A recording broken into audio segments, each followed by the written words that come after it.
Hello दोस्तों, आज हम लोग भाग 15 में सेल के टर्मिनल विभवांतर, विद्युत वाहक बल तथा आंतरिक प्रतिरोध में संबंध पढ़ेंगे। ये तीनों पॉइंट हम लोग पीछे पढ़ चुके हैं। इसमें एक फिगर को देखते हैं पहले इसको। इसमें विद्युत वाहक बल E, आंतरिक प्रतिरोध R, बाह्य प्रतिरोध कैपिटल R, विभवांतर B, कुंजी K और एम्पियर A लगा हुआ है, जिसमें कुंजी K जोड़ने पर विद्युत धारा I प्रवाहित होने लगती है। विभवांतर इसका पाठ्यांक B और एम्पियर A जो धारा को मापता है। तो विद्युत वाहक बल की परिभाषा हम लोग पीछे पढ़ चुके हैं। तो उसके अनुसार E बराबर W कुल अर्थात कुल ऊर्जा बटा Q। E बराबर क्या होता है? W अपान Q होता है। तो E बराबर होता है विद्युत वाहक बल बराबर होता है कुल ऊर्जा बटा कुल आवेश। तो ये होता है अर्थात W टोटल वही यहाँ पे लिखा गया है। तो W टोटल बराबर QE समीकरण नंबर 1, इसका त्रिय गुणा करेंगे तो यहाँ पर QE आ जाएगा। ऐसे विभवांतर की परिभाषा से V बराबर B एक्सटर्नल अपान Q, उसका बाहरी कार्यकुल विभवांतर में। तो W एक्सटर्नल QB आ गया समीकरण नंबर 2। विभव पतन की परिभाषा से, विभव पतन की परिभाषा आपको पिछले वीडियो में सब पढ़ाया गया है, बताया गया है। तो V बराबर W इंटरनल अपान Q, और W इंटरनल बराबर क्या हो गया? Q इंटू V हो गया। ठीक है, समीकरण नंबर 3। ऊर्जा संरक्षण का नियम, ऊर्जा संरक्षण के नियम से हम लोग जानते हैं कि सब ऊर्जा क्या होती है? संचित होती है, वह कभी नष्ट नहीं होती है। तो वैसे ये कुल ऊर्जा क्या हो रही थी? जब कुल ऊर्जा हम लोग उस विद्युत सेल से दे रहे थे, तो बाहरी ऊर्जा और आंतरिक ऊर्जा अर्थात उस परिपथ में बाहरी ऊर्जा और आंतरिक ऊर्जा क्या है? तो दोनों ऊर्जाओं का योग क्या होगा? कुल ऊर्जा होगा। तो ये W टोटल और W एक्सटर्नल ऊर्जा अर्थात बाहरी ऊर्जा और आंतरिक ऊर्जा W इंटरनल आंतरिक ऊर्जा। तो W समीकरण 1, 2, 3 से, समीकरण 1, 2, 3 यहाँ पर एक बार देख लीजिए। समीकरण 1, 2, 3, समीकरण 1, 2, 3 का ये मान रखने पर तो QE 1 से, समीकरण 2 से, समीकरण 3 से, यहाँ से Q कॉमन होगा। V तो ये विभवांतर है और ये क्या है? विभव पतन है, इसलिए ये कॉमन नहीं हो सकता है। यहाँ से Q दोनों आवेश समान है, इसलिए एक आवेश को कॉमन कर लेंगे तो Q कैंसिल हो जाएगा। E बराबर V प्लस V बचेगा। V बराबर I इंटू R होता है ओम के नियम से, IR रख दिया यहाँ पे। तो यहाँ से E बराबर मिला V प्लस IR, या B बराबर मिल जाएगा E माइनस IR होगा। ठीक है, अब यहाँ पे आप ये देखेंगे कि ये तो संबंध आ गया किसके बीच में? विद्युत वाहक बल और विभवांतर के बीच में संबंध आ गया। यहाँ पर ये जो, अगर हम यहाँ पे इसमें धारा का मान अधिक करते हैं, धारा का मान अधिक करते हैं, जितना धारा का मान बढ़ाएंगे विभवांतर, जो विभव टर्मिनल विभवांतर है वो उतना कम होता जाएगा। आप I बढ़ाते जाएंगे, ये कम होता जाएगा। ठीक है, तो इसमें आप, इसका मतलब ये हुआ कि I बढ़ाने से विभवांतर कम हो रहा है। तो इसका मतलब ये हुआ कि यानी सेल से हम धारा क्या कर रहे हैं? ले रहे हैं। सेल से हम जितनी अधिक धारा लेंगे उन प्लेटों के बीच में विभवांतर कम होता जाएगा। ठीक है, तो यहाँ पर आप देखिए, इसमें यहाँ पे लिखा है, इसका मतलब क्या होता है कि जब विद्युत सेल में धारा ली जाती है, जब विद्युत सेल से धारा ली जाती है, तब प्लेटों के बीच टर्मिनल विभवांतर उससे विद्युत वाहक बल के से कम होता है। ठीक है, तभी विभवांतर B E से क्या होता है? कम होता है जब सेल से धारा लेते हैं। इसको आगे आप विस्तार से आपको बताएंगे अभी। देखिए यहाँ पर आइए समझाते हैं आपको।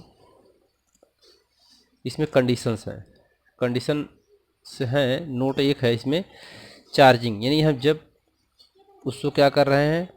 1 मिनट, यहाँ से नहीं, आप यहाँ से समझिए। पहले इसको थोड़ा उल्टा लिख दिया गया है, आगे पीछे हो गया है। फिलहाल हम आपको समझा दे रहे हैं। समीकरण नंबर 4, ये समीकरण नंबर हम लोगों ने 4 मान लिया इसको, जो आया अभी समीकरण यहाँ पे V बराबर E माइनस IR, वो समीकरण नंबर 4 आया है, जिसको हम लोगों ने समीकरण नंबर 4 माना है। क्या? E बराबर B प्लस IR, या इसको हम लोगों ने लिखा B बराबर E माइनस IR, इस समीकरण नंबर 4 मान लिया वहाँ पर हम लोगों ने। ठीक है, समीकरण 4 में क्या है कि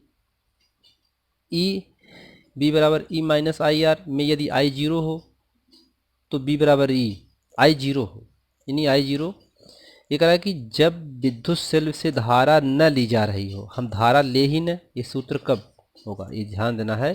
जब हम धारा वहाँ पे लेंगे ही नहीं, उसमें धारा क्या है, नियत है, अब उसको ले नहीं रहे हैं, कांस्टेंट है वहाँ पर, तब प्लेटों के बीच टर्मिनल विभवांतर सेल के विद्युत वाहक बल के बराबर होता है। जब हम धारा लेंगे नहीं तो जो उसका विद्युत वाहक बल होगा और जो टर्मिनल का विभवांतर होगा दोनों आपस में बराबर होंगे। ठीक है। और V बराबर ई माइनस आई आर में इसको इधर ले जाइए, इसको इधर लाइए, तो इसको इधर लाएंगे तो माइनस में जाएगा, इधर जाएगा प्लस हो जाएगा, तो ये हो गया। आई बराबर यहाँ से आर बराबर निकलेगा ई माइनस बी अपान आई। आई का मान क्या है, बी अपान आर होता है, तो आई की जगह बी अपान आर रख दिए, तो बी अपान आर यहाँ पर आपको क्या मिला, आर बराबर मिला ई माइनस बी अपान आई। आई का मान यहाँ पर क्या है, E minus B upon V upon R, इसका मान होता है ओम के नियम से। इसको आप ऐसे भी लिख सकते हैं, ई माइनस बी बटा बी और बाहर लिख देंगे आर। ठीक है, ये ऊपर जाएगा तो बाहर हो जाएगा, गुणे में हो जाएगा। या इसको आप, एक तो सूत्र आपको आर बराबर ए भी मिल गया, ई माइनस बी बटा आर, सॉरी बी और आर, एक सूत्र आपको ये मिल गया। इसको आप ऐसे भी लिख सकते हो, यहाँ से आप देखिए दो स्टेप करके समझा देते हैं आपको। ई अपान बी माइनस बी अपान बी, इसको इसका भी बटा बी और इसका भी बटा बी लिख सकते हैं, और बाहर इसे क्या है आर, यहाँ 20 भी कैंसिल हो जाएगा, ई अपान बी माइनस 1 और आर, तो ई आर बराबर आंतरिक प्रतिरोध का मान, ये भी सूत्र लिख सकते हैं, या ये भी लिख सकते हैं, ये भी लिख सकते हैं। तो आपको ये चीज़ समझ में आ गया होगा। तो यही सूत्र यहाँ पे लिखा गया। अब ये सूत्र यूज कब करना है, यदि किसी सेल को चार्ज किया जा रहा हो अर्थात उससे धारा ली जा रही हो, सेल से, तो धारा सेल के अंदर जो होती है वह प्लस से माइनस की ओर बहती है, तब टर्मिनल जो विभवांतर V बराबर ई प्लस आई आर होता है। अभी इसको हम आगे आपको और समझाते हैं। ठीक है, पहले इसको देख लीजिए, V बराबर ई माइनस आई आर से यहाँ पर इसका मान क्या होता है, आई आर होता है, तो आई आर रख दिया गया। यहाँ से ई बराबर, इसको इधर लाएंगे, इसको यहाँ पर, इसको इधर ले गए ई को, और इसको इधर लाए तो प्लस हो गया सब, यहाँ पे माइनस हो गया, माइनस प्लस हो जाएगा, तो आई आर देखिए यह यहीं पर है। इसको एक बार समझ लीजिए आप, जो मैथ के स्टूडेंट को समझ में आएगा, बायो वालों के लिए दिक्कत होगा, तो बायो वालों के लिए बता दिया जा रहा है ई माइनस आई आर। यहाँ से क्या करेंगे कि हम आई आर और इसको उधर ले जाएंगे कैपिटल आर, और प्लस आई आर स्मॉल बराबर ई। ठीक है, तो यही चीज़ है, तो चाहे आप ई इधर लिख लीजिए, I R plus I R, तो यहाँ से आई कॉमन हो गया, आई पर आर प्लस आर बचा। अब आई बराबर इसका यहाँ भाग बन जाएगा, तो ई आर प्लस आर बच गया। ये बाहरी प्रतिरोध है, बाह्य प्रतिरोध है, आंतरिक प्रतिरोध है। ठीक है, अब यहाँ से आपको अब बैटरी के दो और चीज़ बताते हैं। जब बैटरी चार्ज हो रही हो तब उसमें धारा जो होती है प्लस से माइनस की तरफ बहती है। हमेशा ये ध्यान देना आपको, जब बैटरी चार्ज करेंगे धारा प्लस से माइनस की तरफ बहेगी, अर्थात जब बैटरी चार्ज हो रही है तब विभवांतर बी ज़्यादा होता है विद्युत वाहक बल से, तब धारा उस समय प्लस से माइनस की तरफ बहती है, अर्थात उसको हम क्या कर रहे हैं, चार्ज कर रहे हैं प्लस से माइनस की तरफ। और जब तब उस समय ये वाला सूत्र यूज होता है। ठीक है, बी बराबर होता है, ठीक है, यहाँ बी बराबर ई प्लस आई आर होता है। ठीक है, और डिस्चार्ज, जब बैटरी डिस्चार्ज होती है तो वहाँ पर विद्युत वाहक बल ज़्यादा होता है विभवांतर से, जब बैटरी डिस्चार्ज होगी।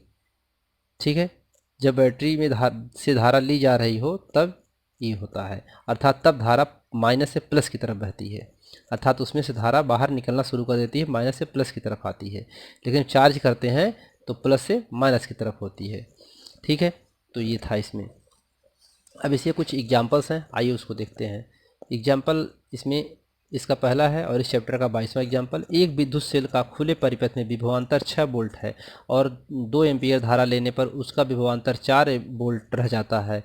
उस सेल का आंतरिक प्रतिरोध ज्ञात कीजिए। यहाँ ध्यान देने की बात है कि इसके पिछले वाले लेक्चर में आपको समझाया भी गया है कि विद्युत सेल का खुले परिपथ में, ठीक है, तो खुले परिपथ में अर्थात उससे धारा क्या ली जा रही है, धारा उसे ली जा रही है। जब कहा जाए कि विद्युत सेल का खुले परिपथ में विभवांतर बोले, या उसको इसकी जगह ये भी लिख सकता है कि जब सेल से धारा ली जा रही हो तब विभवांतर 6 वोल्ट है, ऐसा भी यहाँ लिख सकता था क्वेश्चन में।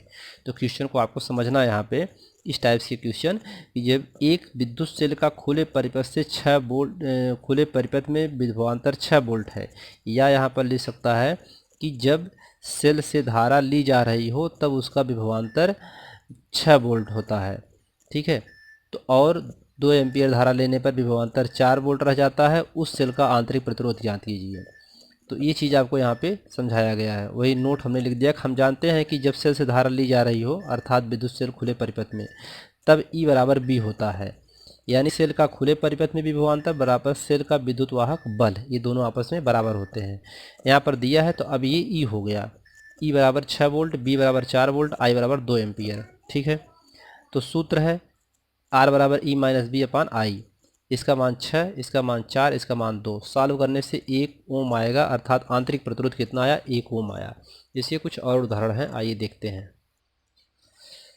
एक सेल का विद्युत वाहक बल 2 वोल्ट है। जब इसे 25 ओम के लिए 25 ओम के प्रतिरोध से जोड़ दिया जाता है तो इलेक्ट्रोड के बीच का विभवांतर 1.8 वोल्ट रह जाता है। इलेक्ट्रोड प्लस माइनस जो ना, उसका टर्मिनल की बात कर रहा है ना, एनोड और कैथोड, 1.8 वोल्ट रह जाता है। सेल का आंतरिक प्रतिरोध ज्ञात कीजिए, आर ज्ञात करना। देखिए ई बराबर दिया है 2 वोल्ट, बी बराबर दिया है 1.8 वोल्ट, आर बराबर दिया 25 ओम। सूत्र लगाया, इसमें वैल्यू पुट किया, सॉल्व किया, आर का मान आ गया 2.78। तो क्वेश्चन में सबसे दिया क्या है ये समझिए, सूत्र क्या लगाना है इतना आपको समझ जाना है, सूत्र क्या लगाना है, इसके बाद क्या क्या दिया है सूत्र में वैल्यू पुट करिए, सॉल्व कर दीजिए। तो इसमें सब साफ साफ लिखा हुआ है। ठीक है, अब इसके बाद अगला क्वेश्चन, एक सेल में 0.5 एम्पीयर धारा लेने पर उसका विभवांतर 1.8 वोल्ट तथा 1 एम्पीयर धारा लेने पर 1.6 वोल्ट हो जाता है। सेल का आंतरिक प्रतिरोध तथा विद्युत वाहक बल ज्ञात कीजिए।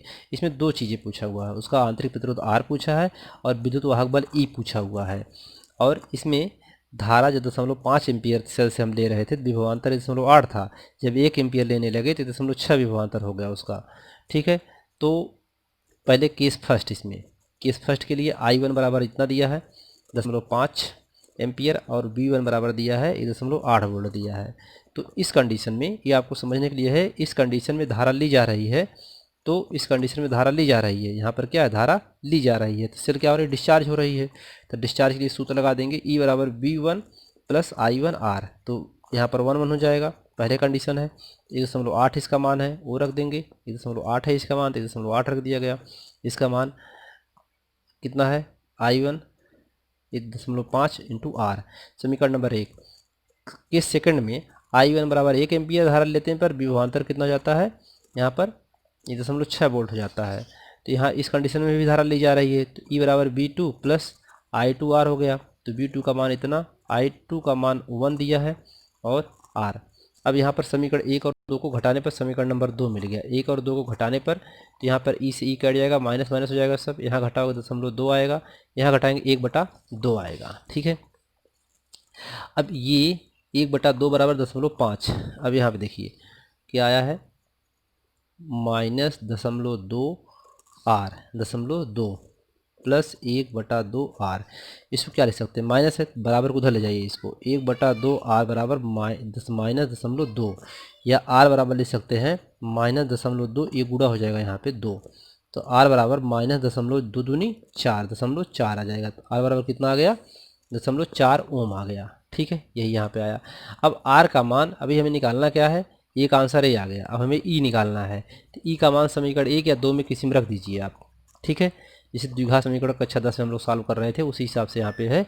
तो R का मान समीकरण नंबर 1 में रखने पर तो E बराबर 0.8 वहाँ पे, और इसका मान रखने पर ये आ गया, R का मान इतना है। इसके बाद इसको सॉल्व किया, E बराबर 2 वोल्ट आया। तो यहाँ पर इसका विद्युत वाहक बल आ गया और इसका आंतरिक प्रतिरोध आ गया। तो उत्तर हो गया, सेल का आंतरिक प्रतिरोध R बराबर 0.4 ओम तथा विद्युत वाहक बल E बराबर 2 वोल्ट है। तो उम्मीद करते हैं आपको लेक्चर पसंद आया होगा। धन्यवाद।